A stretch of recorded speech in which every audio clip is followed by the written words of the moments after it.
সাকিব, জি ভাই। কি লাগাইতেছে? তো ভাই পাইপ জোড়া দিমু উপরে। উপরে জোড়া দিবা? জি ভাই, এই যে উল্টা সকেট আর কি যেটা নিয়ে আমাদের।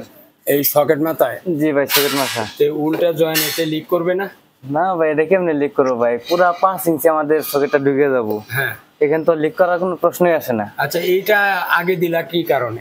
এটা ভাই আগে দিলাম ভাই, বাড়িওয়ালার খুব তাড়াহুড়া, টাইজের কাজ চালু করে দিব এই জন্য। দেখেন এখানে প্রায় 5 ইঞ্চি কিন্তু ঢুকে গেছে। এখানে লিকেজ করে কিভাবে? এটা তো ইউপিভিসি, এটা তো পিভিসি পাইপ না। এটা আপনার এই যে গামগুলা আর আপনার হচ্ছে পাইপের যে চামড়াটা, দুইটা চামড়া একদম মিশ্র নেওয়া যাবে। হ্যাঁ, এই সকেট উল্টা আছে তাতে কি হয়েছে? এই যে এখানেও সকেট উল্টা আছে, এটা কোনো সমস্যা নেই। হ্যাঁ, মানে যদি ইউপিভিসি, যেহেতু এটা ইউপিভিসি পাইপ, সেই ক্ষেত্রে সমস্যা নেই। আর যদি পিভিসি হয়তো সেই ক্ষেত্রে সমস্যা ছিল। সাকিব, জি ভাই। তুমি কি বলো?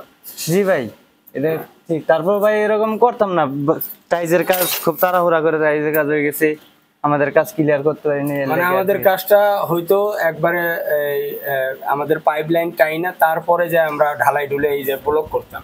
জি, কিন্তু টাইস আগে করবে বিদায় এর লেগে আমাদের আগে করতে হয়েছে। জি ভাই, কাজ করা লাগছে। তবে উল্টা সকেট না দেওয়াটাই ভালো, একটা সৌন্দর্যের ব্যাপার আছে। তবে কোনো সমস্যাও নাই।